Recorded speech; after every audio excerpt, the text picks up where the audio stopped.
So if you have your Bible, and I hope you do, and if you don't, you can use your phone, even though usually we don't allow that. But go to 1 Corinthians chapter 9. We won't spend a whole bunch of time in a text, but I do think that this passage specifically can help us. Okay. While you guys are turning there, listen to these lyrics. It's time to see what I can do, to test the limits and break through. No right, no wrong, no rules for me. I'm free. Now, those words may sound familiar to you. Maybe some of you students are like, I know what that's from. Maybe not. But hopefully you hear the kind of anti-gospel message in those words. Let me rephrase this one line that's specifically clearly against truth. It says, no right, no wrong, no rules for me. I'm free. That's clearly a concerning statement. You see, this song is all about me, right? I can do or think or be whatever I want to be. I just need to, here we go, let it go, which is the name of the song. So how many, did you guys grow up watching Frozen? Was it like a big movie for y'all? Yes. You, Caroline? In theaters twice. Oh, this is perfect. This is landing exactly how I hoped. And you guys, well, you probably know because you're kids, but your boys were probably a little too young for huh? And they're boys. But come on. You watched Frozen. Give me a break. Okay, all right.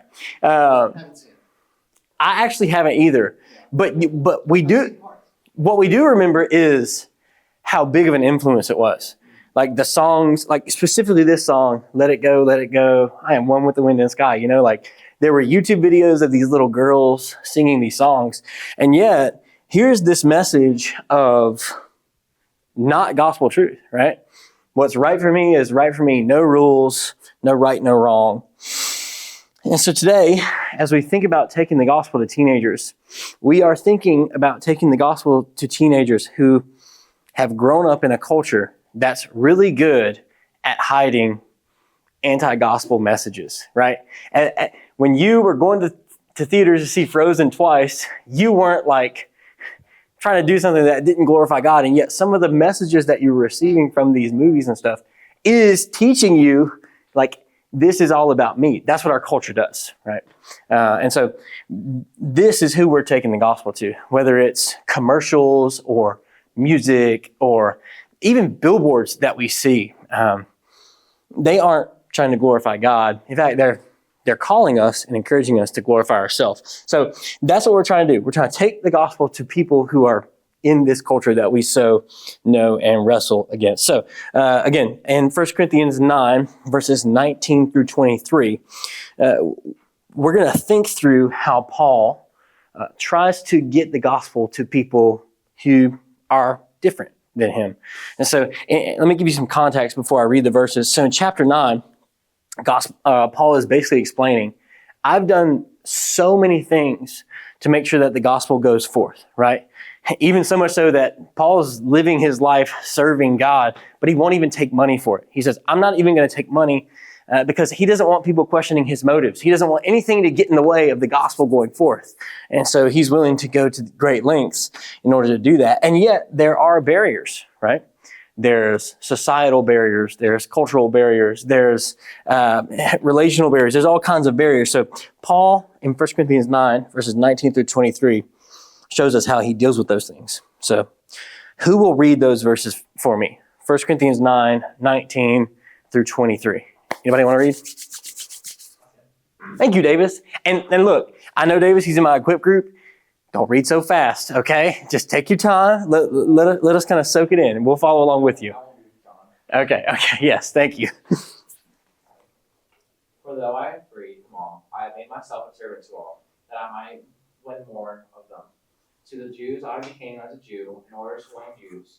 To those under the law I became as one under the law, though not being myself under the law, that I might win to those under the law. To those outside the law I became as one outside the law, that I might win those outside the law. To the weak I became weak, and that I might win the weak. I have become all things to all people, that by all means I might save some. I do it all for the sake of the gospel, that I may share with them in its blessing. Thank you, Davis. So Paul basically says he is willing to kind of put himself in the shoes of the people he's trying to reach.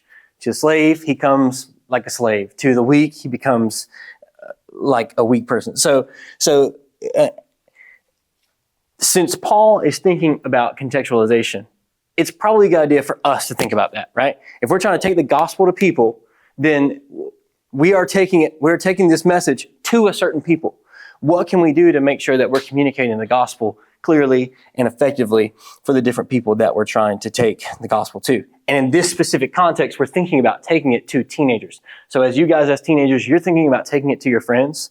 You're even thinking about receiving it, right? How is it helpful for you to hear truths about the gospel?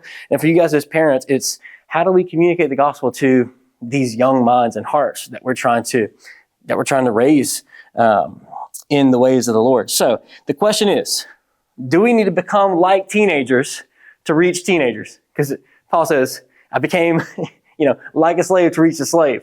Well, I don't think we need to act like middle schoolers. That is not how middle schoolers wear hats. You have to put the hoodie over and just slouch. There you go. Yeah. See, and that's actually the problem. The answer to the question is no. We don't need to act like middle schoolers or high schoolers to reach high schoolers. And that's a good example of why. It's because when we try, it's corny. You know what I'm saying? It's whack. I'm messing with you. I know you were joking. But you get my point, right?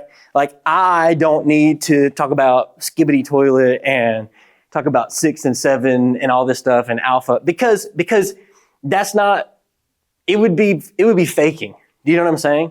Now, you guys are a part of that culture and you can push back and say, well, I think that's kind of stupid or whatever. I don't actually, yeah, it's different for you guys because you are within the culture. However, for us as adults, we don't need to act like them. But we do need to think about how the gospel kind of intersects with their lives.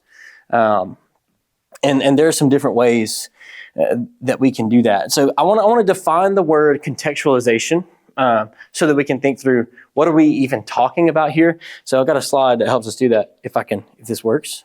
Hello. Hang on. Nope. There we go. Small text. Sorry, fellas. Here's how Tim Keller, which he's a leading thinker when it comes to contextualization. Here's how he describes it. He says, contextualization is adapting the expression and practice of biblical truth to people of a particular culture, so it is as understanding and compelling to them as possible. This last point is very important, without compromising the truth in any way. Okay, so as we're trying to communicate with teenagers, we want to communicate them, including you guys as teenagers, in a way that they will understand, not meaning we have to make jokes about 6, 7 or all these other kind of cultural references, but in a way that's understanding and compelling without compromising the truth in any way, okay? We have a couple of advantages as we try to do this. The first advantage is this, for us. We at one time, were teenagers. What'd you say? Really cool. We're super cool teenagers, by the way. We have pictures. I did have hair. I did. But I will say when I was 19, it was starting to go back. But anyway, we have been teenagers at one point. So we understand what it's like to be tossed to and fro by emotion. We understand what it's like to be tempted by every single created thing that we come in contact with to worship that thing. We understand the struggle of an immature heart. And you guys are right in the middle of that. And so you can relate, right? As you're trying to communicate the gospel to teenagers, you know what they're feeling. You know what they're thinking. You know how they're processing things because it's the very way you guys are processing things. Now, I hope that you guys are wearing this lens of the gospel, right? You are teenage Christians. And so that's helping you see how to apply gospel truths to people around you. But nonetheless, you guys are teenagers, so you kind of know what they're going through. And in a sense, we know what they're going through because we've gone through similar things as well. Another advantage is this. While teenagers are a part of kind of youth culture, and it is different, we're a part of American culture as a whole. Now, that is not true for every single teenager that we encounter. Some people didn't grow up here. But for the most part, I think we're encountering teens who are Americans. And our culture is communicating the same type of ideals to adults as it is to teenagers. Not exactly the same or in exactly the same ways, but we're all trying to answer this same, or our culture is trying to get us to follow after it.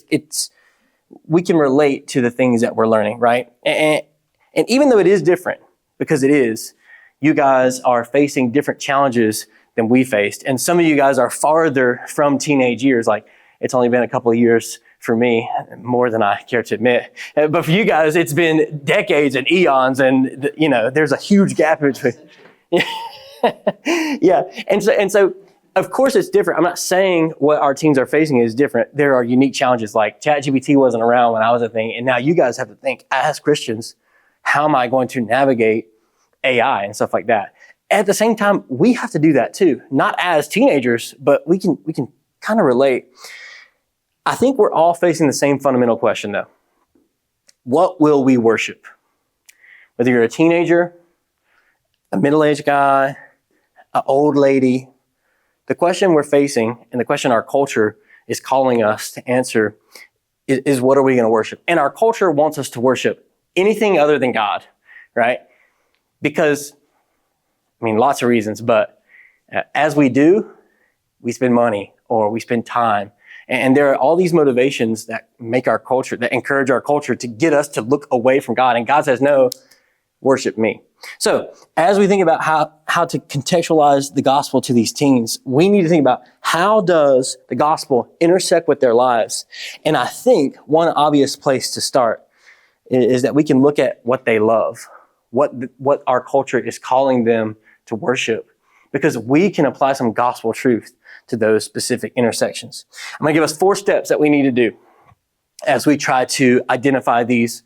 I'm going to use this word a lot, but these cultural idols. Okay, first, and we kind of did this in the first session. So Kenneth took my first activity, but we're going to do it again. That's okay. First, we need to identify the idols. Okay, what is our culture calling us to worship?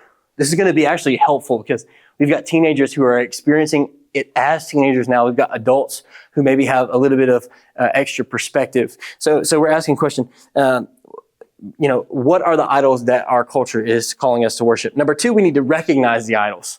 How do we see in our lives when we are giving in to that temptation?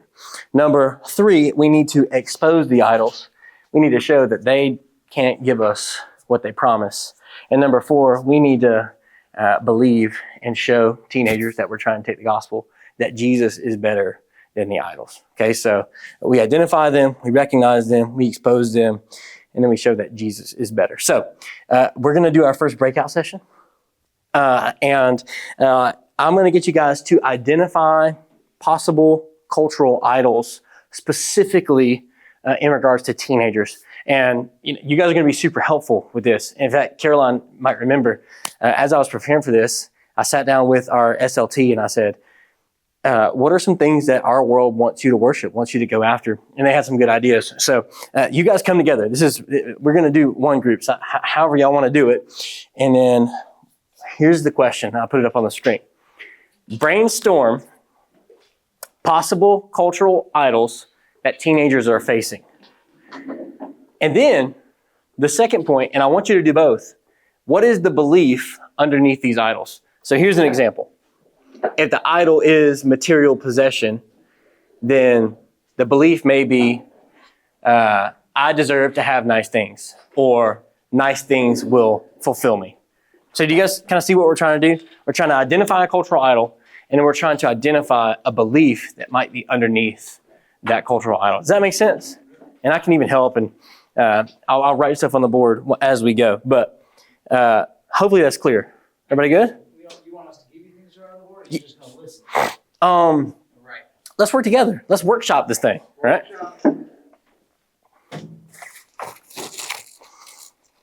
And I have a marker here. Looks like we're going with pink. Now I did prepare ahead of time, so I have kind of a list of things that I've thought through. So I probably won't contribute much until afterwards, but I'd love to hear y'all's thoughts. What do you think are some possible cultural idols? Teens? I think in a category ourselves is like the biggest thing, whether it's what we want to do with our lives, what we should have, like materially, intentions that we should have to elevate ourselves compared to other people. I think like analyzing like what other people want us to do. Like we like to like please other people. We want to like get approval and acceptance from other people, even if we really shouldn't.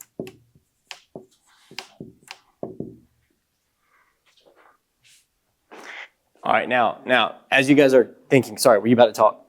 Let's try to identify kind of, the belief under these. So from everybody, you guys can kind of throw out your own ideas, but what is the belief behind the idol of self?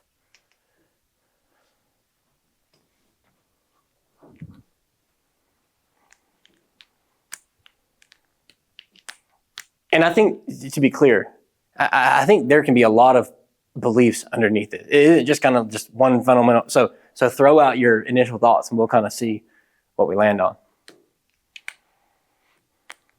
In the absence of God, I think self becomes like your reason for existence, right? Like, I mean, if I'm here by chance, why wouldn't I try to make this my best life, right? So I think So maybe a way they could phrase that is, it's all about me. it's all about me. Yeah. I deserve to be happy. I deserve to be happy. Yeah. Thoughts from teens? I mean, those are great. I mean, those kind of sum it up, but and if you don't, we can move on from that.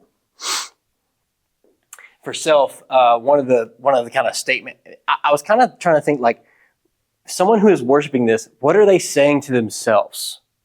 What are they believing? The thing I wrote down is, I know what is best for me, right?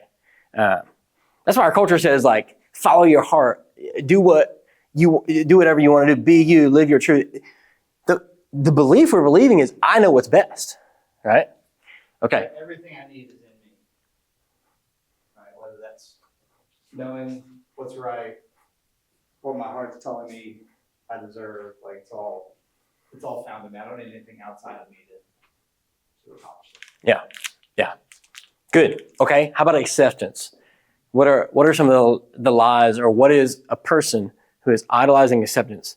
What are they saying to themselves in their minds?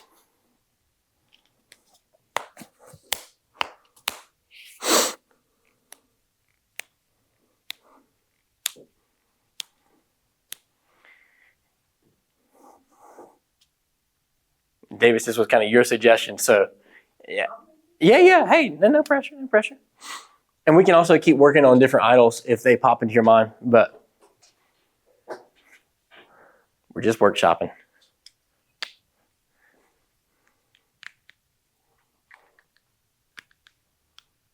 Seems to me that with acceptance, there would, because it's not the same, like not every team wants to be accepted by the same crowd. Mm-hmm. So it seems like there would be a crowd of people that you maybe identify with or want to identify with, and then you need their acceptance. You need to fit in, whether that's sports or popularity, or there's something that defines that group, and you will need to be accepted by them for validation. Yeah. I think that's the word I was thinking of, with validation. Like in some ways, it seems like acceptance and self are contrary to each other, and yet I think validation is the link between the two, because validation is saying I need these other people to see in me what I see in myself. Yeah.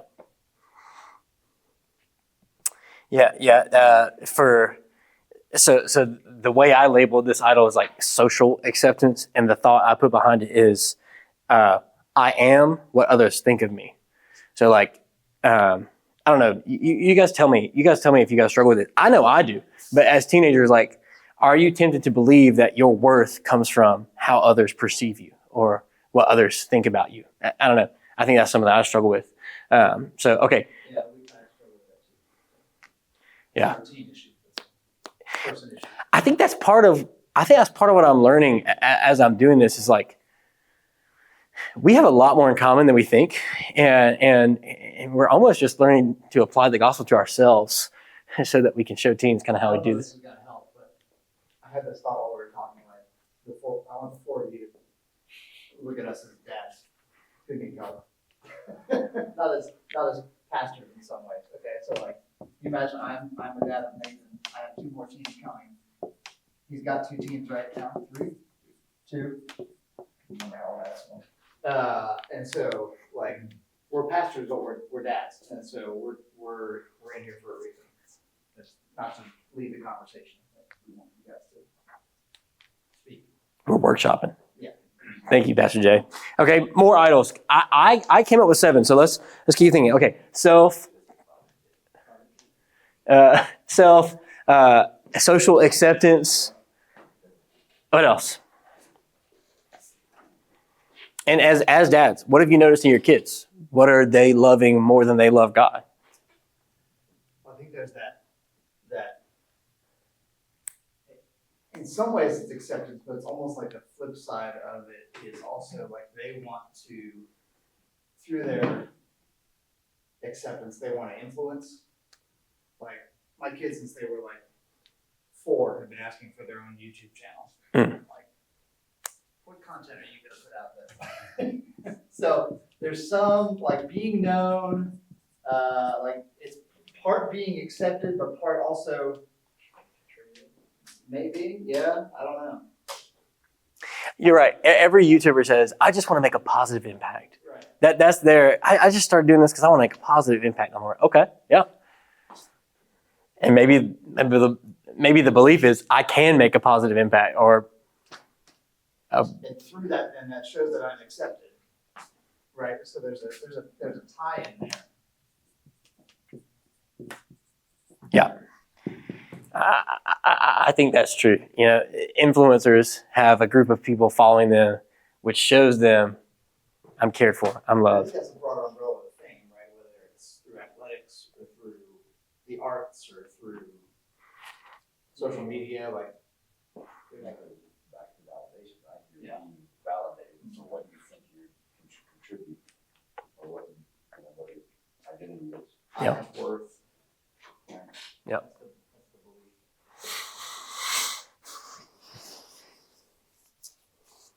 All right, so more idols. I forgot to look at the time when we started this, but we're workshopping. One that I thought of, and I hear this a lot from students. I'm surprised you guys aren't saying it. Or should I let you guys keep thinking? Are y'all still kind of processing thinking? Okay. Different idols that teens are. I know you're gonna say like boyfriend, girlfriend. That is one that I thought about. Yeah. Like, it goes back to acceptance, like accepted by like someone like in like a different way.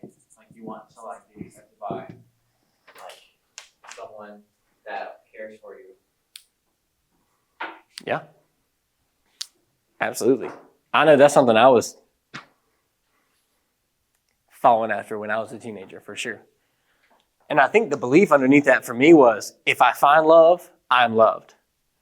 Does that make sense? I was trying to be validated in something that couldn't validate me. Okay, good work, Davis. Who else? Other idols, and even dads, as you guys are thinking about that. Same with relationships, that can even morph depending on your age. So like when you graduate college, then relationships almost can be about like, okay, my parents expect me to get married, right? Like find someone. Like I got married at 32, so there was a whole decade there where my parents were like, "What's happening? Yeah. What are you doing?" You know? So I think it's worse on the female side, and I think it's harder on the female side because a lot of times, I mean, we encourage them not to be the initiator, right? So they're almost in some ways passive and waiting for the guy to come along and do what he's supposed to do. Yeah. At the same time, they're feeling this pressure, like Why aren't you married yet? So that changes. Like at your age, you're not dealing with that, but in 10 years, that could be your reality. Yeah, that's true. I didn't think about that from that perspective. It's like,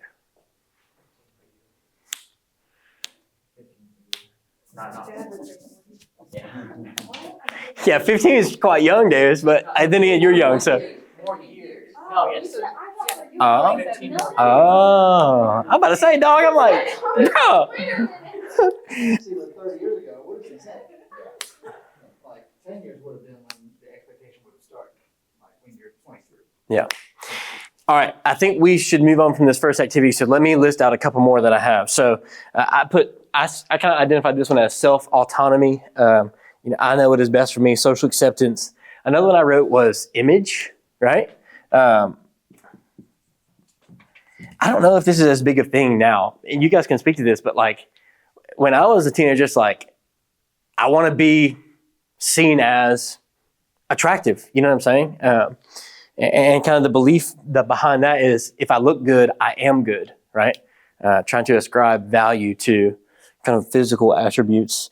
A big one that I'm really surprised you guys didn't mention is achievement or success.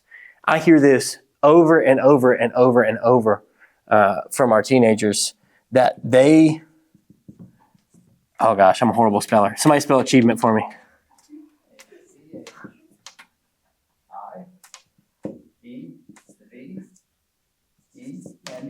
E? Another E? Okay. I'm the product of the digital age, okay? I didn't have to learn how to spell. My phone did it for me. Just put a squiggly line in there, like spell checker. Yeah, that's exactly right. Achievement. Look, our students feel so much pressure to be the best they can be, to accomplish all the tasks that is on their calendar.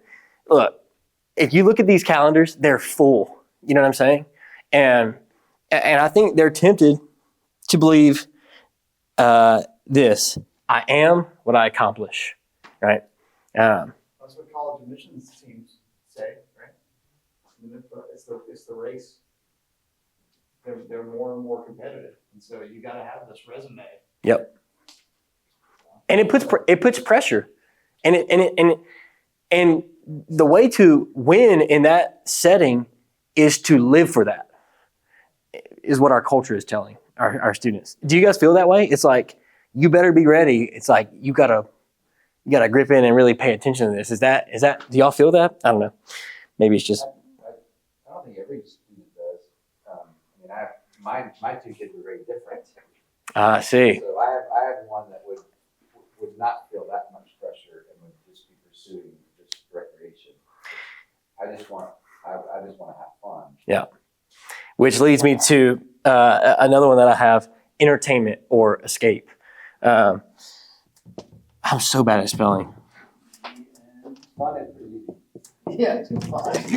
Thank you, Pastor Mark. Fun. That's so true. What, did somebody say something? This speaks to Pastor Wayne's sermon on Sunday.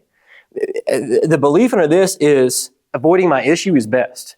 Like they may feel those cultural kind of you need to achieve, you need to kind of be this way, you need to kind of take control of your own life, but it's like I'll deal with that later. I'll kind of worship this God of fun. Another big one is belonging. We've kind of talked about this a little bit, but think about how many institutions and groups are preying on people's felt need to belong. You think of LGBTQ, you think of colleges, even you think of streaming, like streamers. It's all about being a part of a community. You think about Discord chats, all this stuff, right? There are many people thinking, man, people feel like they need to belong, so they can belong here. And the belief is underneath that, belonging in this world is more important than belonging to God. Because it's here, it's right now. Okay, we spent probably too much time on that. So, yes, sir. So I'm not on social media at the time, but it seems like there's at least some population of social media people, maybe they're influencers, maybe they're not, where I don't know what you would call it, whether you would call it authenticity or therapeutics, where they're just on there basically emoting their lives, sort of wanting people to kind of understand them or speak into their sorrow or their struggle. Is that still happening? I felt like there was a season where that was happening, but I don't know if that's still a thing. Caroline says yes. Yeah, that's most of what I see is like, get ready with me for my day. I'm stressed about this, or dump it like in this video, and people will relate to it, so they'll keep watching. Yeah. And then eventually, you compare yourself to them, and then your calendar starts to look more like that, and it's just a circle. But yeah. I think it used to be like when we approached social media, like it was this like acquaintance. And maybe we wouldn't share those kinds of things with an acquaintance, but now social media has sort of become our closest friend. Yeah. And so we speak into our phone like it's our therapist, and then everybody out in the world we're on a million couches. Yeah. Letting people talk to us. So, Yeah. No, that's true. It's happening in music. When I asked SLT, they talked about like teens are looking for someone to affirm how they're feeling. That's why you have genres like sad boy music now. Do you guys know? Have you guys heard of that? It's a thing, and I'm. we just call that grunge. Oh, that's funny. Yeah, I don't know that term, so it shows you. There's. It's different, right? It's every like kind of generation is different, but again, same fundamental question: what are we going to worship? Yeah, I'm sure you can't spell very well, my friend. Hey, spell definitely right now, and DEFINETLY. is that right? It's not. Yes. Say it again. DEFINETLY.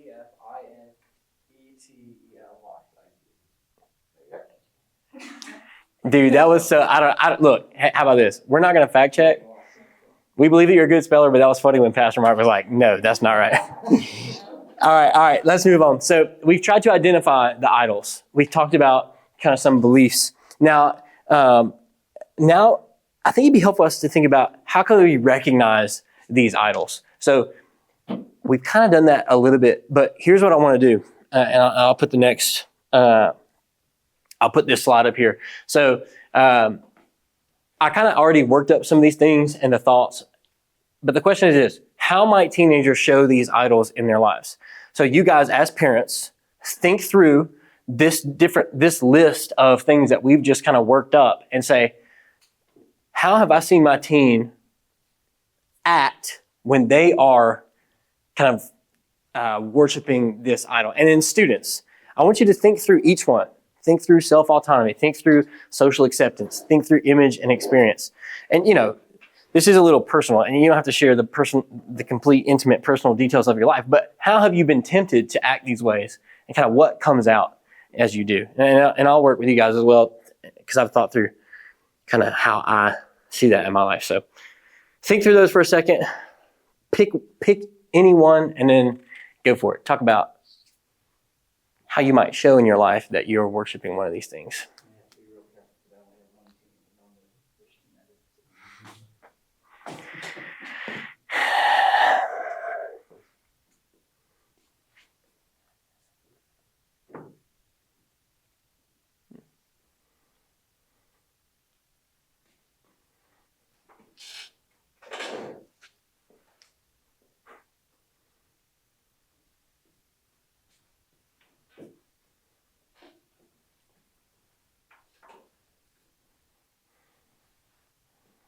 And, we're workshopping, so anything that's said doesn't have to be perfect. Just kind of.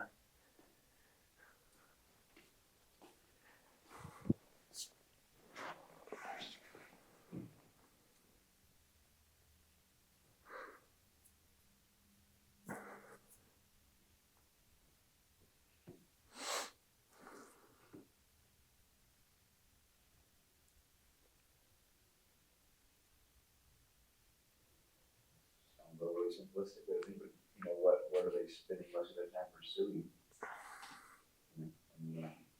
Thinking about my own kids, that tells me a lot about what their idol is. What is it that what seems to be most important to them about any given day?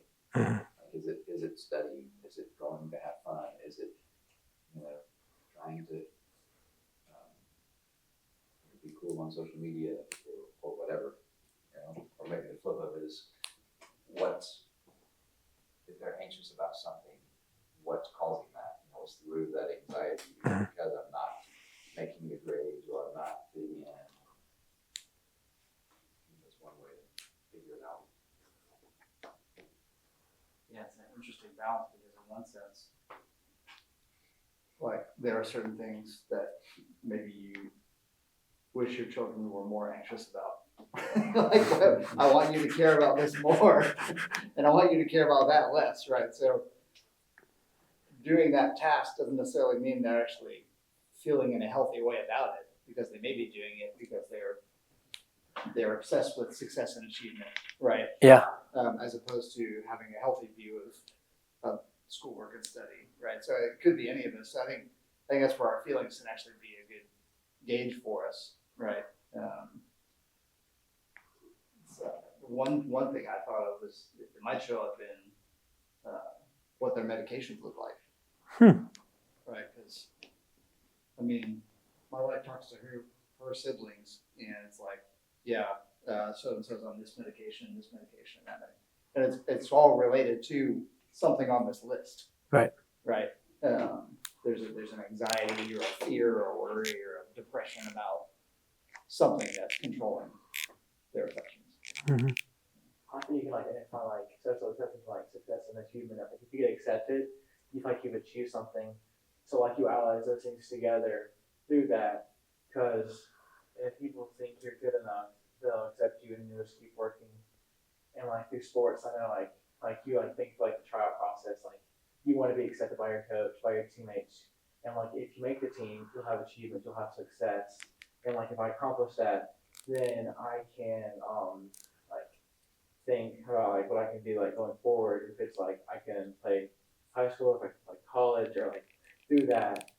And it can just determine you're always worried if I don't make this team, what if this could be it? I'm done. All that.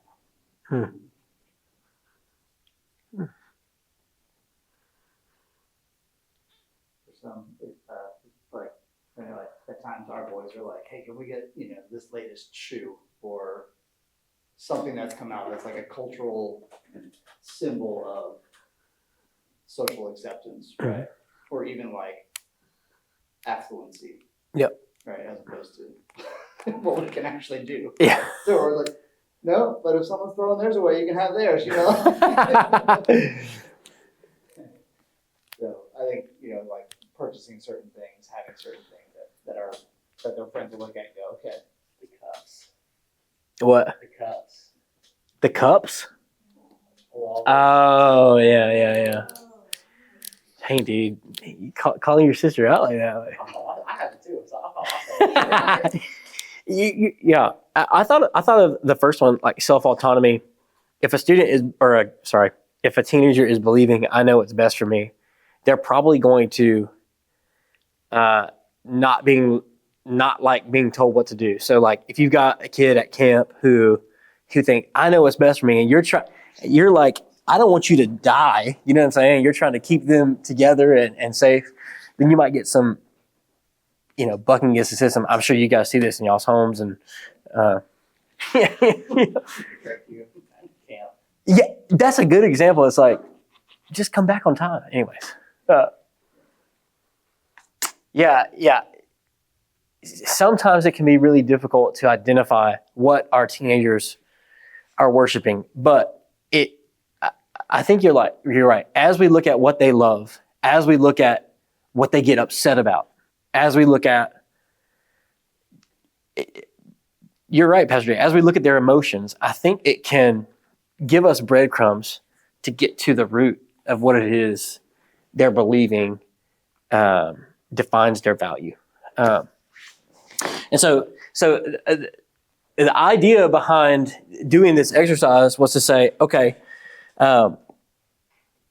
we identify these idols. Now we're trying to recognize them so that as the teenagers that we're trying to take the gospel to display some of these behaviors, as kids in your school, pine after their boyfriend or girlfriend, you can understand maybe they're idolizing relationship. Maybe they're believing that they're only valued if they're loved in that relationship. And then you can take the gospel and apply that to their lives. That is a place where they need the gospel, because what we're going to talk about in a second is that relationship cannot hold them up, right? It can't be what they want it to be.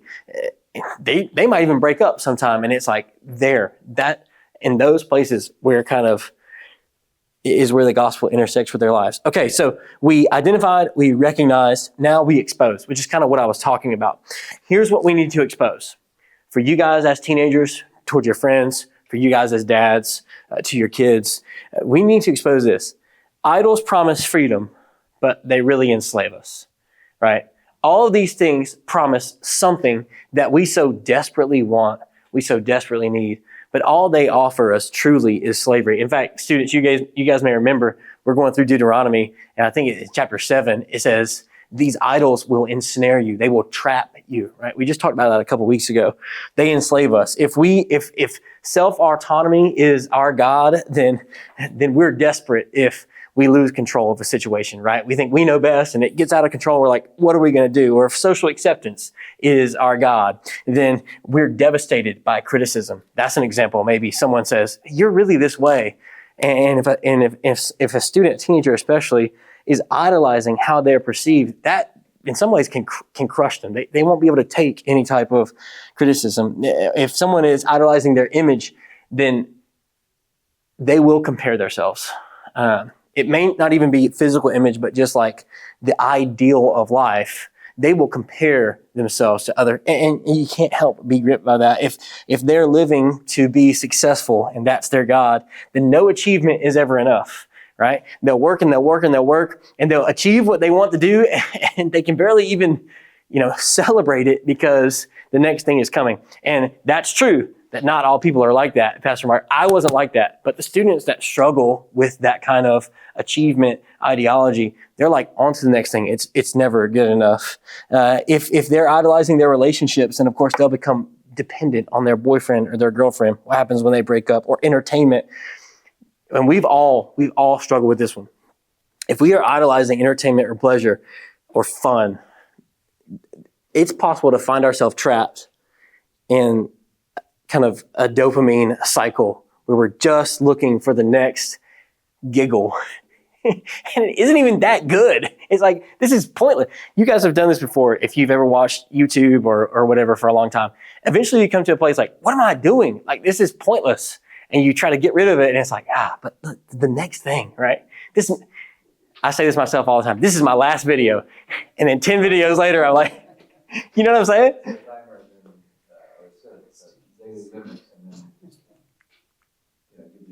Yeah, put in the code. It's like, mine's there pointlessly. It's like, whatever.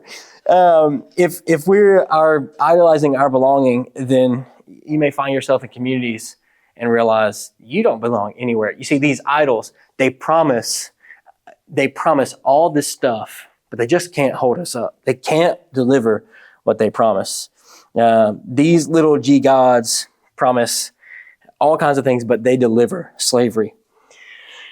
And when we're enslaved by these things, we can feel it, right? We know that this is not the way it's supposed to be. And it's because these idols, specifically these things that we have listed, are created things. And they are not the creator. So how do we contextualize the gospel for teenagers? I think a really helpful place to start is to say, this is what they're worshiping. We need to expose these as things that can't and shouldn't be worshiped because they can't hold our affections. And so we take them to God, the one who can hold our affections, which takes us to the last point. We need to show them that Jesus is better.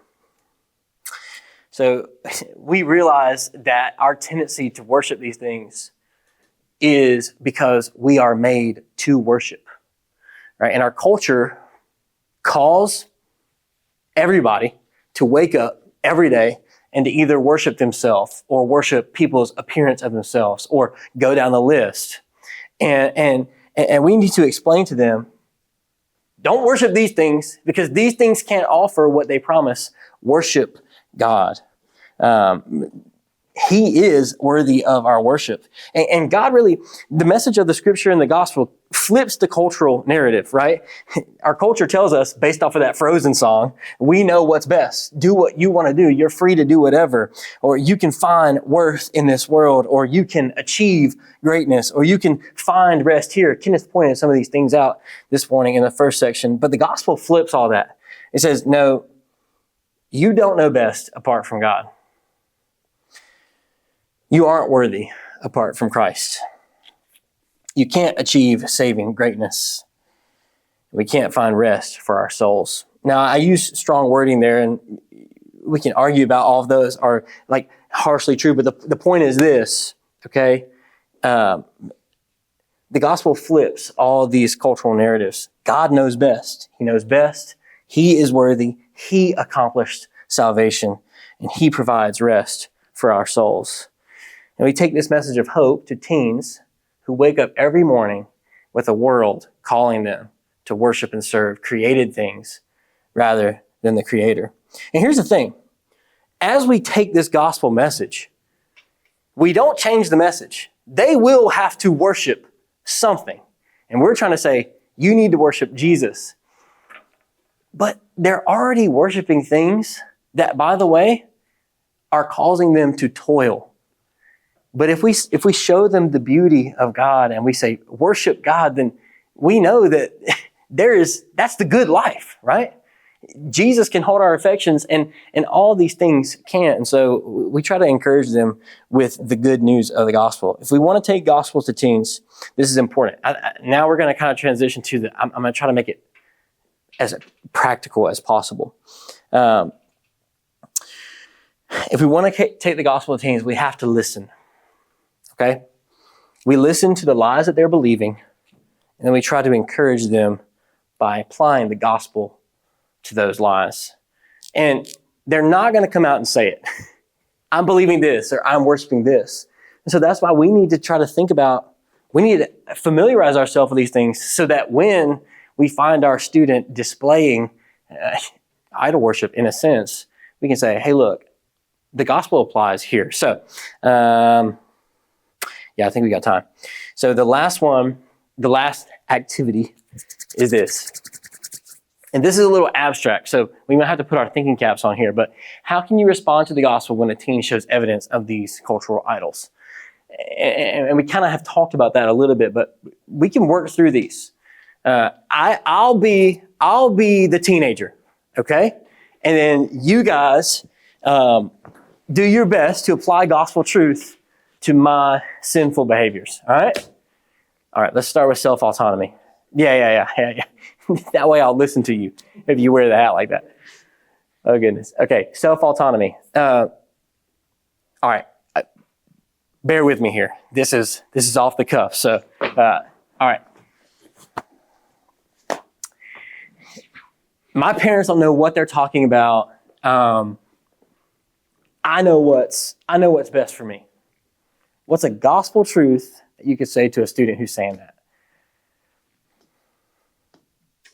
What would you say to me? I know what's best for me. I've got this plan. I've got this 10-year plan. And if I follow that, everything's going to be good. I know it. I'm going to follow. What if that plan breaks apart? Like, what if you don't go to the college you want to? What if something happens and life goes crazy and there's nothing to want to support you? Then where would you turn? That last question is that last statement you said, where would you turn? That's a really good way to get to the gospel, because they'll say, no, but it will. And you say, I think the only place you can turn is God, right? That was good, Davis. That was helpful. And what you're doing is kind of you're exposing. You're saying, what if that doesn't go to plan? All right, who else? Any other thoughts? I'm gonna follow my desires. I'm gonna follow my heart, and everything's gonna be okay. I think I like asking questions in these scenarios, so I might ask, like, have your desires ever been wrong? Like, have you ever had a plan that you thought this is the right way and it didn't go the way that you thought it would? No, I'm always right. Right, and so, like, yeah. then you go from there. But I think I would probably ask that question just to try to look at it. Maybe you're not infallible. Yeah. Because they say they know what's best for them, but I think what that really means is they know what they want, but they don't really know if that's best. They just know what it is that they want to pursue. You know? They don't have any life experience. The Bible says there's the way that seems right to man, but in the end it leads to destruction. We make our plans, but it's God's plan to prosper. Yeah. I mean, it's fine to have a plan, but we have to hold it loosely, or we have to make sure that it fits into God's plan for our lives. I think, isn't it really popular now for, what would you say to your 16-year-old self kind of a thing? Don't a lot of celebrities do that? Yeah. Maybe that's a social media thing. I mean, I think about that some, like as a parent, because, I mean, I wish, and maybe we all do, like, with the maturity that I have now, emotionally, spiritually, I wish I could go back and relive my teenage years, and live them to the glory of God. I would have so much more confidence because I wouldn't be worried about what people think about me. Yeah.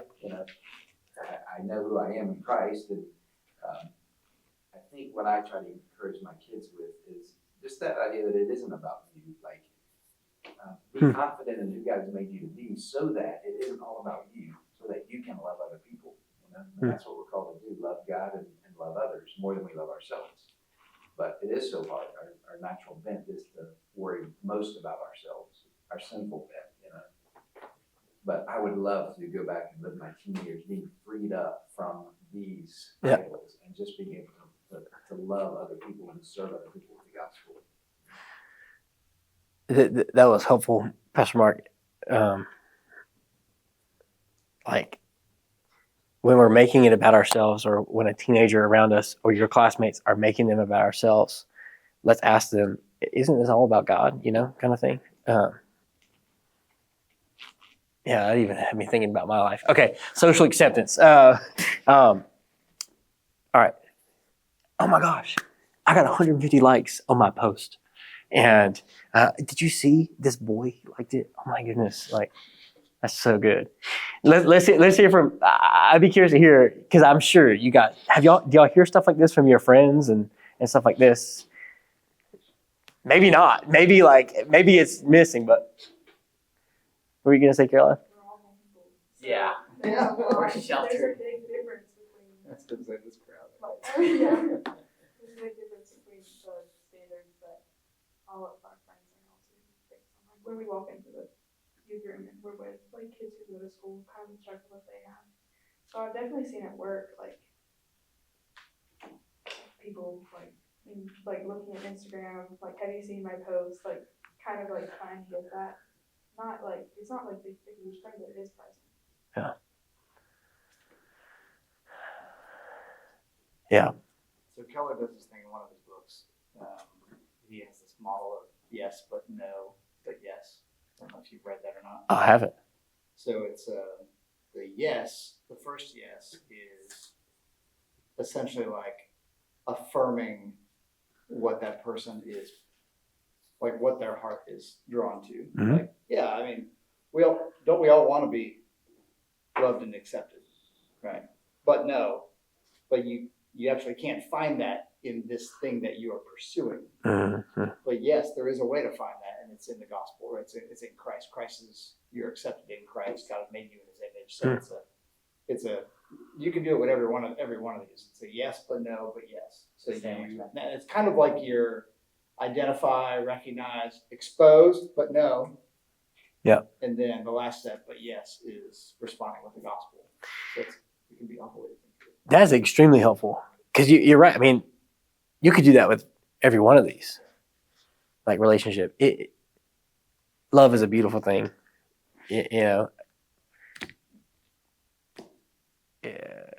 God ordains marriage, and it's a beautiful gift, but you can't find it.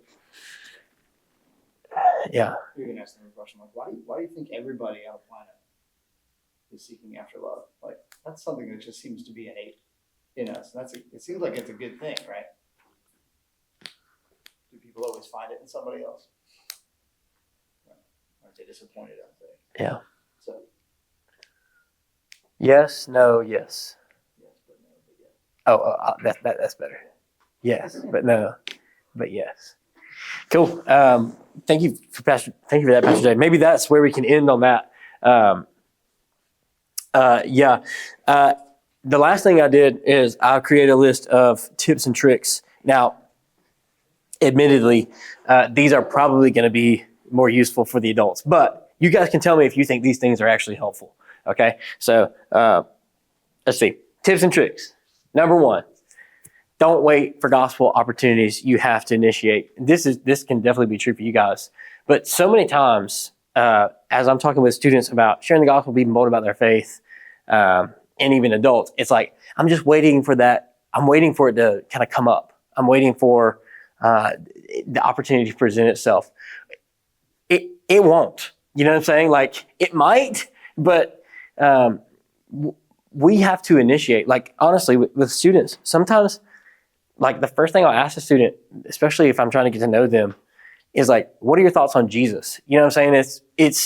I'm just trying to initiate, and this doesn't really apply in every context, but I think teenagers, yeah, I think you can just be upfront with teenagers, especially in a setting like this. Most of you guys, some of you guys are interacting with teens here. And so you're already in a church, you're already in the context where you can say, let's talk about Jesus. You could do that anywhere, but I think that's helpful. Don't wait for gospel opportunities. You have to initiate. And when gospel opportunities come around, of course, take those, but initiate. Number two, learn to ask good questions. Pastor Seth was a really good example of this the other day. I was talking with a student and I said, what's God teaching you? And I'll do that sometimes to try to find out where a student's at. Are they reading their Bible? Are they learning about God from Instagram?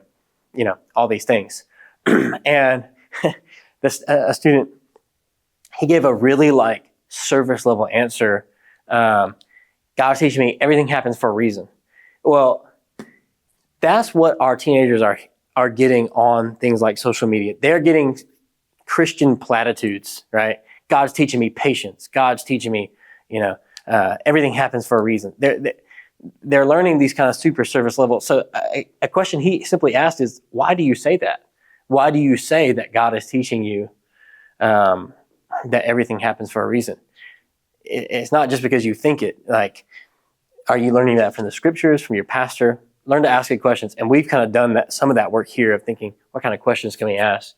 Number three, focus on their emotional response. Focusing on their emotional responses helps us identify idols. So if you come across a friend or one of your kids are completely broken about something, this isn't always the case, but sometimes it could be because they've lost or saw the futility of one of these things, right? It's let them down in a way that is inevitable to happen. Maybe we can use those opportunities to share the gospel. Number four, expect more of them. They're able to think critically. So this is more for the parents and, well, actually for you guys as well. Like, I'm convinced that teenagers are more capable than our culture and people expect them to be, especially spiritually, right? They expect them to learn new languages. They expect them to be able to learn how to drive a car. They expect them to be able to take AP calculus and prepare for the rest of their lives and be in college. But nobody expects a teenager to have anything of substance to say about faith. And I think that's a problem. I'm not saying that always happens, but I'm saying we can expect more of them. I'll use Davison as an example here. We're in a quick group together. Sorry, picking on you a little. We're in a quick group together. Sometimes I ask a question and he just needs a little bit more time to think about that. So I'm like, take some time, think about it. But more times than not, you can get to a place where you can form an answer, or you can form a thought. Now, Davis has been taught and he's heard good truth his whole entire life. So it's not that we should expect good gospel answers out of every single teenager, but we can expect them to think critically. Like, they're growing up, you know what I'm saying? Sixth grade boys. No, I'm just I'm kidding. But you get the point. Number five, be okay with mediocre results. Here's the deal. if you try to take the gospel to teenagers and you're having these conversations, for the most part, it is not going to feel like anything happened. We're going for the long-term cumulative effect, right? It doesn't happen once and now everything is good. So for you guys as parents, like, keep pursuing these conversations. Like, it's not going to happen once and for all, done. You're just trying to be a good gospel influence throughout their entire life. And it usually isn't like, man, they really got it that time. It's just like, all right, chip it away, you know? Number 6, obviously pray. Man, if we're trying to take the gospel to teenagers who live in a world that's calling them to worship and worship and worship all these things, we got to ask God to do a supernatural work in their heart so they can recognize these idols as futile, and so that they can realize there's only one being worthy of our worship. And of course, that's our God. And we're just trying to be ambassadors of that truth. We were reading Sharing Jesus Without Freaking Out, and we were reminded in the chapter the other day, we don't save anybody. We're just trying to give them the information they need to know this God. And so we pray for the teens in our life, students, for the people you work with, or the people in your co-op, or the people that you see at youth group, or the people that you engaged with when you were on a mission trip. Pray for them. Pray that God will ask that God will work in their hearts. And then for you guys, and I'm praying along with you for your kids, that we pray and we ask God to do a work that really we can't do. We just try to be faithful along the way. Okay, so that's all I got. 11:08. Oh my goodness, only a few minutes. Will one of y'all close us in prayer? And then